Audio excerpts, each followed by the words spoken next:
Hello friend, नमस्कार। मैं आशीष अवस्थी अपने यूट्यूब चैनल शिक्षा पथ में आप सभी का हार्दिक स्वागत है और अभिनंदन करता हूं। जैसा कि पिछली क्लासों में भाग 5 से संबंधित जो भी प्रावधान थे, क्योंकि लास्ट में मैंने आपको नियंत्रक एवं महालेखा परीक्षक के संबंध में पढ़ाया था, तो भाग 5 के संबंध में जितने प्रावधान हो सकते थे, जिसमें मैंने आपको राष्ट्रपति, उपराष्ट्रपति, महान्यायवादी, संसद के संबंध में, मंत्रिपरिषद के संबंध में और साथ ही साथ हाई कोर्ट के संबंध, सुप्रीम कोर्ट के संबंध में, और उसके बाद सबसे लास्ट में कैग यानी कि कंट्रोलर ऑडिटर जनरल यानी कि नियंत्रक एवं महालेखा परीक्षक के संबंध बता के उसको पूरा कर दिया था।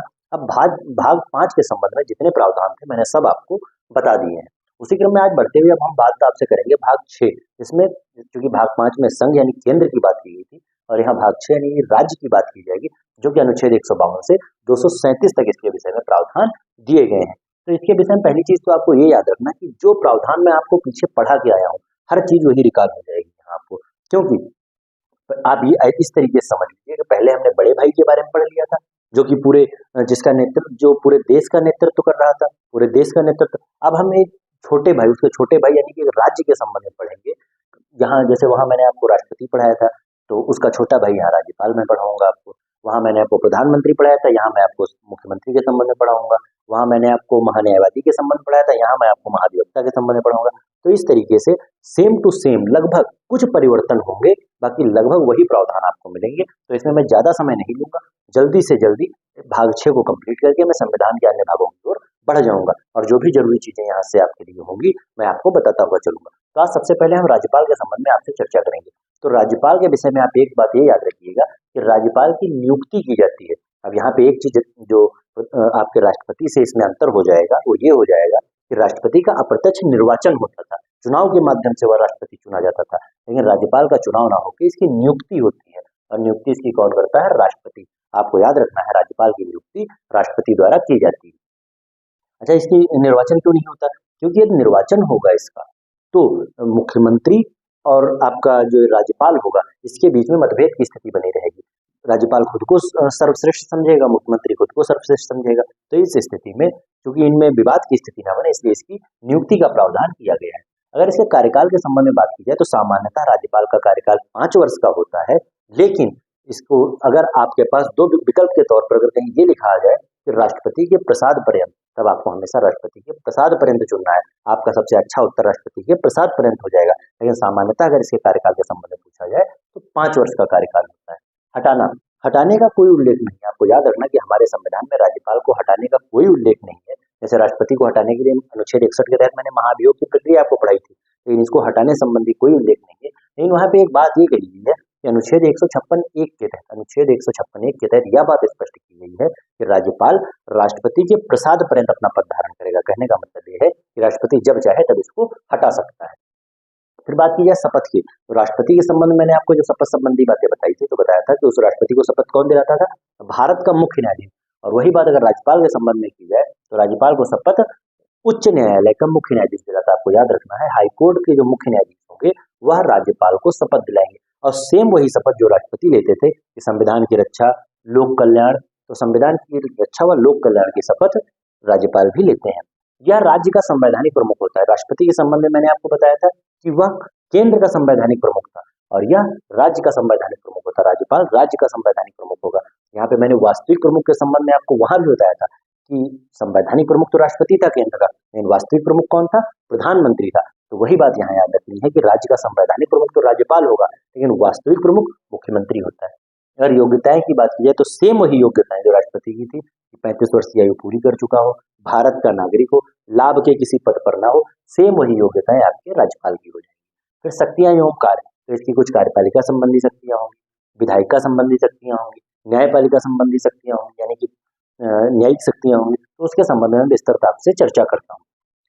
तो शक्तियों में सबसे पहले अगर बात की जाए नियुक्ति की, तो यह मुख्यमंत्री की नियुक्ति करेगा, महाधिवक्ता की नियुक्ति करेगा, राज्य लोक सेवा आयोग के अध्यक्ष की नियुक्ति करेगा, चुनाव आयोग के अध्यक्ष की नियुक्ति करेगा, राज्य वित्त आयोग के अध्यक्ष की नियुक्ति करता है कौन?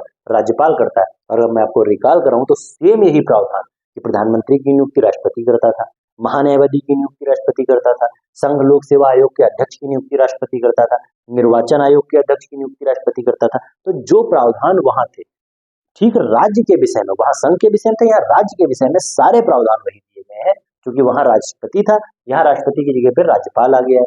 तो वही सारी शक्तियां राज्यपाल को भी प्राप्त है। तो यह मुख्यमंत्री, महाधिवक्ता, राज्य लोक सेवा आयोग के अध्यक्ष, राज्य वित्त आयोग, जिसका जिक्र अनुच्छेद 243 और अनुच्छेद 243 में किया गया है। अनुच्छेद 243 में आपका जो आपकी ग्राम पंचायत है उसके संबंध में बात है, और 243 जब नगर पालिका की बात करें उसके संबंध में।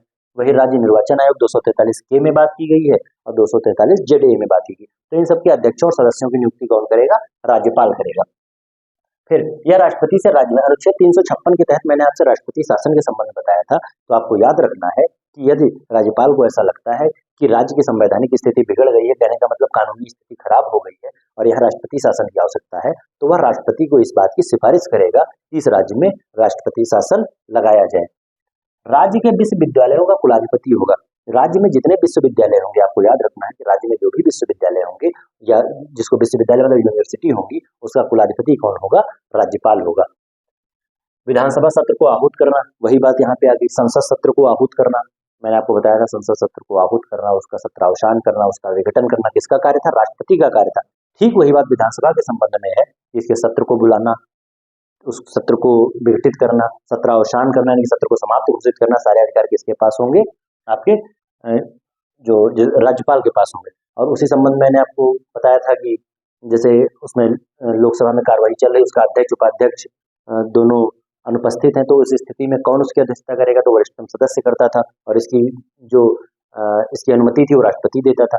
तो ठीक वही बात यहाँ पे है कि विधानसभा अध्यक्ष उपाध्यक्ष की अनुपस्थिति में वरिष्ठतम सदस्य उसकी अध्यक्षता करेगा और उसकी अनुमति राज्यपाल देगा। ये बात आपको याद रखनी। कहने का मतलब ये है कि सभी वो कर्तव्य जो राष्ट्रपति को प्राप्त थे, राष्ट्रपति को जो शक्तियां प्राप्त थी राज्य के संबंध में, सारी शक्तियां राज्यपाल को प्राप्त हुई। फिर विधानसभा में विधान परिषद में आपको याद रखना है कि पहली चीज तो विधान परिषद हर राज्य के लिए कंपलसरी नहीं कि हर राज्य में होगा, लेकिन जिन भी राज्यों में विधान परिषद है उन राज्यों में 1/6 सदस्य, विधान परिषद में 1/6 सदस्य राज्यपाल द्वारा मनोनीत किए जाते हैं। अगर मैं आपको रिकॉल कराऊं, क्योंकि मैंने वहां आपको बताया था कि राज्यसभा उच्च सदन है, लोकसभा निम्न सदन है, ठीक वही प्रावधान यहाँ है कि आपका जो विधान परिषद है वह उच्च सदन होगा और विधानसभा निम्न सदन होगा। फिलहाल विधान परिषद सभी राज्यों में नहीं है, क्योंकि यह कंपलसरी नहीं कि सब राज्यों में विधान परिषद, जो राज्य जरूरत समझते हैं वो अपने यहाँ विधानसभा का गठन, विधान परिषद का गठन कर लेते हैं। तो जहां भी विधान परिषद है वहां 1/6 सदस्यों को राज्यपाल मनोनीत करता है। वही राज्यसभा के संबंध में 12 सदस्यों को राष्ट्रपति मनोनीत करता था। ये बात आपको याद रखनी है। वही बात मैंने यहाँ पे कही कि 1/6 सदस्य मनोनीत करता है। तो राष्ट्रपति विज्ञान, कला, साहित्य और समाज सेवा के क्षेत्र से नियुक्त करता था, और राज्यपाल के संबंध में सिर्फ एक प्रावधान बढ़ जाएगा, यह विज्ञान, कला, साहित्य, समाज सेवा के साथ साथ सहकारिता के क्षेत्र से भी सदस्यों को नियुक्त कर सकता है। तो आपको याद, राज्यपाल के संबंध में आपको याद रखना है कला, साहित्य और आपका समाज सेवा, कला, साहित्य, समाज सेवा और विज्ञान, और साथ साथ सहकारिता को भी, जो 5वां इसका क्षेत्र है सहकारिता को भी आपको याद रखना है। 5 क्षेत्रों से विधान परिषद में 1/6 सदस्य मनोनीत कर सकता है। फिर विधेयकों के संबंध में बात वही है कि जब केंद्र सरकार में था कि जब कोई धन विधेयक लाया जाता था तो पहले राष्ट्रपति की अनुमति ले ली जाती थी, लेकिन अन्य विधेयकों में क्या था कि दोनों सदनों से पास होने के बाद उस पर राष्ट्रपति हस्ताक्षर करता था। ठीक वही प्रावधान, यदि राज्य का धन विधेयक है तो पहले राज्यपाल की अनुमति होगी, और यदि धन विधेयक के अतिरिक्त कोई दूसरा विधेयक है तो वह दोनों, अगर जहां 2 सदन है वहां दोनों सदनों से पास होने के बाद राज्यपाल के पास जाएगा, और अगर राज्यपाल अंतिम रूप से उससे अपनी सहमति दे देता है तो वह कानून बन जाएगा। लेकिन जिन राज्यों में विधान परिषद नहीं है तो वहां विधानसभा से पास होने के बाद वह राज्यपाल की अनुमति के लिए जाता है। तो इसमें क्या है कि वह विधेयक जो धन संबंधी ना हो वो स्वीकार कर सकता है, रोक सकता है, पुनर्विचार के लिए वापस कर सकता है। तो पुनर्विचार के संबंध में ठीक वही बात आ जाएगी कि यदि इसने पुनर्विचार के लिए वापस किया तो यदि जो आपकी राज्य विधानमंडल है, जो राज्य विधानमंडल है, अगर उसने कोई संशोधन कर दिया या बिना संशोधन किए राज्यपाल के पास पुनः वह विधेयक आ जाता है तो राज्यपाल इस पर अपनी सहमति देने के लिए बाध्य हो जाएगा। और ठीक यही प्रावधान राष्ट्रपति के संबंध में मैं आपको बता चुका हूँ। फिर क्या है, विधेयक पुनर्विचार के लिए फिर राष्ट्रपति के विचार के लिए सुरक्षित रख सकता है। कुछ ऐसे विधेयक होंगे जिसमें राज्यपाल को ये लगता है कि यह राष्ट्रीय महत्व के विषय है या इससे संविधान का कहीं उल्लंघन हो रहा है या किसी शक्ति का अल्पीकरण हो रहा है, तो इस स्थिति में अनुच्छेद 201 के तहत राज्यपाल को यह अधिकार प्राप्त होगा कि उस विधेयक को वह राष्ट्रपति के लिए आरक्षित कर ले। तो आपको याद रखना है कि राष्ट्रपति के विचार के लिए सुरक्षित रख सकता है। फिर अनुच्छेद 213 बहुत महत्वपूर्ण, अनुच्छेद 213 के तहत अध्यादेश जारी करने की शक्ति। अनुच्छेद 123 के तहत मैंने आपको राष्ट्रपति की यह शक्ति बताई थी कि यदि संसद का सत्र वर्तमान समय में नहीं चल रहा है और किसी तात्कालिक कानून बनाने की आवश्यकता है, तब वह अनुच्छेद 123 के तहत अध्यादेश जारी करके एक अस्थायी कानून बना सकता था। ठीक वही प्रावधान अनुच्छेद 213 के तहत राज्यपाल के संबंध में है। यदि राज्य विधानमंडल का सत्र नहीं चल रहा है, यानी कि सदन सत्र नहीं चल रहा है, उस समय विधानसभा का सत्र नहीं चल रहा है, तो राज्यपाल को यह शक्ति होगी, अगर किसी तात्कालिक कानून की आवश्यकता पड़ती है तो अनुच्छेद 213 के तहत अध्यादेश जारी करके वह एक अस्थायी कानून बना सकता है। और इस संबंध में वही बात आपको याद रखनी कि उस कानून की जो समयावधि होगी वह 6 माह प्लस 6 सप्ताह होगी। 6 माह प्लस 6 सप्ताह अधिकतम समयावधि उस अध्यादेश की होगी। त्याग पत्र, चूंकि इसकी नियुक्ति राष्ट्रपति करता है तो यह अपना त्याग पत्र भी राष्ट्रपति को सौंपता है, आपको याद रखना है। तो जो इसके फैक्चुअल इन्फॉर्मेशन थी, राज्यपाल के संबंध में जो फैक्चुअल इन्फॉर्मेशन थी मैंने आपको बता दी है, इससे बाहर आपका प्रश्न नहीं बनेगा। अब इसके विभिन्न अनुच्छेदों के संबंध में आपसे चर्चा कर लेता हूँ। अनुच्छेद 153 में कहा गया है कि राज्यों का एक राज्यपाल होगा। अनुच्छेद 153 के तहत ये बात कही गई है कि प्रत्येक राज्य का एक राज्यपाल होगा। ये बात आपको याद रखनी है। यह 7वां संविधान संशोधन जो कि 1956 में आया था, 7वें संविधान संशोधन 1956 द्वारा इस बात का प्रावधान किया गया कि एक व्यक्ति दो या दो से अधिक राज्यों का भी राज्यपाल हो सकता है। बात आपको याद रखनी है। फिर अनुच्छेद 154, इसमें बात की गई राज्य की कार्यपालिका शक्ति राज्यपाल में नियुक्त होगी। राष्ट्रपति के संबंध मैंने आपको बताया था कि जो कार्यपालिका द्वारा जो भी कार्य किए जाएंगे वह राष्ट्रपति द्वारा किए माने जाएंगे। केंद्र के संबंध में मैंने आपसे बात की थी। तो राज्य के संबंध में भी आपको याद रखना है कि कार्यपालिका संबंधी जो भी कार्य राज्य में किए जाएंगे वह सब राज्यपाल द्वारा किए माने जाएंगे, क्योंकि अनुच्छेद 154 के तहत ये बात कही गई है कि कार्यपालिका शक्ति समस्त शक्तियां राष्ट्रपति में निहित होंगी, क्योंकि यह कार्यपालिका का संवैधानिक प्रमुख है।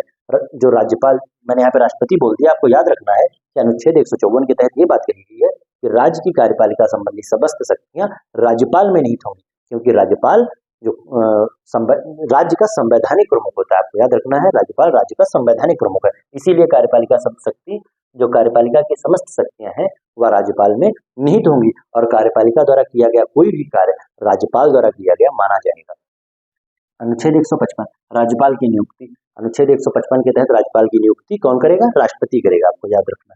अनुच्छेद 156, राज्यपाल का कार्यकाल। तो कार्यकाल के संबंध में वही बात मैंने यहाँ पे बता दी, जिसका जिक्र अनुच्छेद 156 में किया गया है। तो सामान्यतः कार्यकाल 5 वर्ष का होगा, लेकिन यदि आपको विकल्प में राष्ट्रपति के प्रसाद पर्यंत लिखा मिल जाए तो आपको 5 साल न लगा के राष्ट्रपति के प्रसाद पर्यंत लगाना है, और यदि प्रसाद पर्यंत नहीं है तो सामान्यतः उसका कार्यकाल 5 वर्ष होगा। वही आपका जवाब हो जाएगा।